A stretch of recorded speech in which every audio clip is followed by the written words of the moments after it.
আগামী 3রা সেপ্টেম্বর রাজ্যসভার 12টি শূন্য আসনে ভোট হতে যাচ্ছে। 9টি রাজ্যের এই 12টি শূন্য আসনে ভোট হবে আগামী 3রা সেপ্টেম্বর এবং মনোনয়নপত্র দাখিল হবে আগামী 21শে আগস্ট। তবে ভোট গ্রহণ এবং ফলাফল একই দিন অনুষ্ঠিত হতে যাচ্ছে। রাজ্য থেকে একটিমাত্র আসনেই ভোট গ্রহণ হবে। এখানে উল্লেখ করা প্রয়োজন যে রাজ্যসভার সাংসদ বিপ্লব কুমার দেব ইতিমধ্যেই পশ্চিম ত্রিপুরা লোকসভা কেন্দ্র থেকে বিজয়ী হয়েছেন। তাই এই আসনটি বর্তমানে শূন্য রয়েছে এবং এই আসনকে ঘিরেই ত্রিপুরা রাজ্যের রাজনীতি আবর্তিত হবে আগামী 3রা সেপ্টেম্বর। রাজ্যের এই শূন্য আসনকে ঘিরে ইতিমধ্যেই ইন্ডিয়া জোট বনাম এনডিএ জোটের মধ্যে রাজনৈতিক লড়াই তেজি হয়ে উঠেছে। ভোট গ্রহণকে কেন্দ্র করে ইতিমধ্যেই এনডিএ বনাম ইন্ডিয়া জোটের মধ্যে শুরু হয়েছে টানটান উত্তেজনা।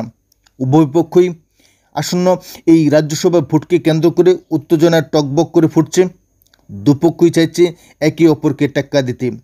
কিন্তু মৌলিক প্রশ্ন হচ্ছে, বিপ্লব দেবের এই শূন্য আসনে শাসক দল কি বিজয়ী হবে নাকি এনডিএ জোট নতুন করে ম্যাজিক দেখাবে?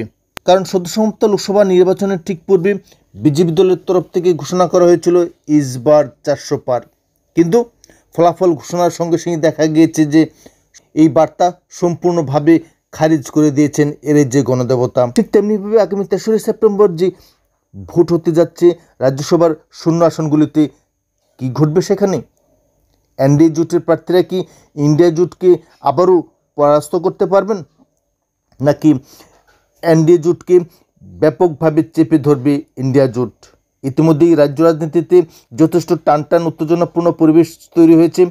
কারণ ইন্ডিয়া জোটের পক্ষ থেকে ইতিমধ্যেই সুদীপ রায় বর্মন এবং জিতেন চৌধুরী এই বিষয়কে কেন্দ্র করে কয়েক দফা বৈঠক করেছেন বলে জানা গেছে এবং এই গোপন বৈঠককে ঘিরে ইতিমধ্যেই সারা রাজ্যে তীব্র কানাঘুষা শুরু হয়ে গেছে। অনেকেই বলছেন যে বিজেপি দল রাজ্যসভা কাকে প্রার্থী করে তার উপরে নির্ভর করবে আগামী দিন ইন্ডিয়া জোটের প্রার্থী কে হবেন। ইতিমধ্যেই বিজেপি দলের তরফ থেকে কানাঘুষা শুরু হয়ে গেছে এবং চর্চা শুরু হয়েছে যে এবার সাংসদ প্রতিমা ভৌমিককে প্রার্থী নাও দেওয়া হতে পারে, কারণ সেক্ষেত্রে এগিয়ে রয়েছেন বিজেপি রাজ্য সভাপতি রাজীব ভট্টাচার্য। যদি প্রতিমা ভৌমিক রাজ্যসভার এই শূন্য আসনে প্রার্থী হওয়ার জন্য যথেষ্ট দৌড়ঝাঁপ শুরু করে দিয়েছেন, যদি শেষ মুহূর্তে বিজেপি কেন্দ্রীয় নেতৃত্ব প্রতিমা ভৌমিককে অবজ্ঞার সুরে আবারও আস্থা করে ছুঁড়ে ফেলে দেয়, তবে তিনি কি বিজেপি দলের বিরুদ্ধে বিদ্রোহী হবেন এবং এক্ষেত্রে সবচেয়ে তাৎপর্যপূর্ণভাবে তিনি চমক সৃষ্টি করতে পারেন। এবং অনেকেই আশঙ্কা করছেন যে প্রতিমা ভৌমিক যদি বিজেপি দলের প্রার্থী না হন তবে নিশ্চিতভাবে ইন্ডিয়া জোটের প্রার্থী হতে পারেন। কারণ বিজেপি দলের মধ্যে চাপা আতঙ্ক তৈরি হয়েছে, কারণ ইন্ডিয়া জোটের দুই বরিষ্ঠ নেতা তুখুর রাজনৈতিক খেলাড়ি সুদীপ রায় বর্মন এবং জিতেন চৌধুরী ইতিমধ্যেই এই বিষয়কে প্রাধান্য দিয়ে নীতি নির্ধারণ করে রেখেছেন।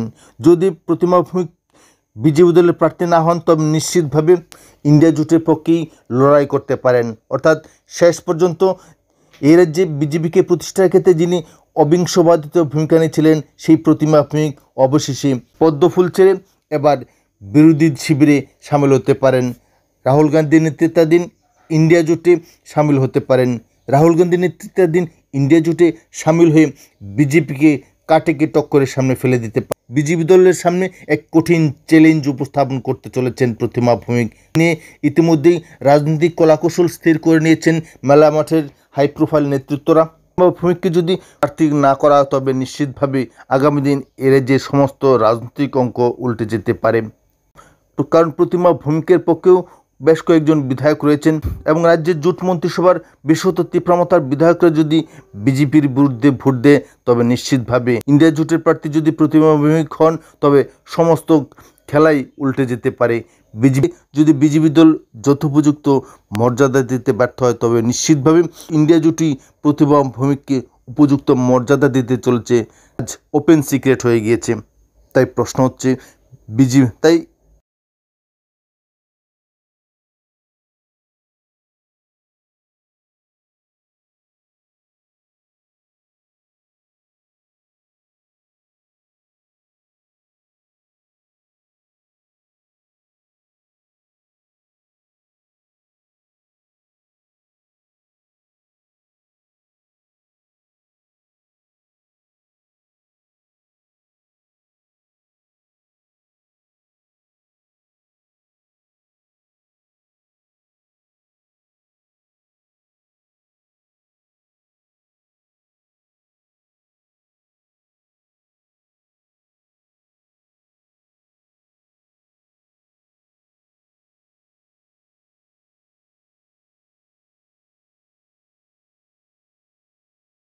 এই সংকটময় মুহূর্তে বিজেপি কী সিদ্ধান্ত নেয় সেদিকে তাকিয়ে রয়েছেন প্রতিমা ভৌমিক, রাজীব ভট্টাচার্য।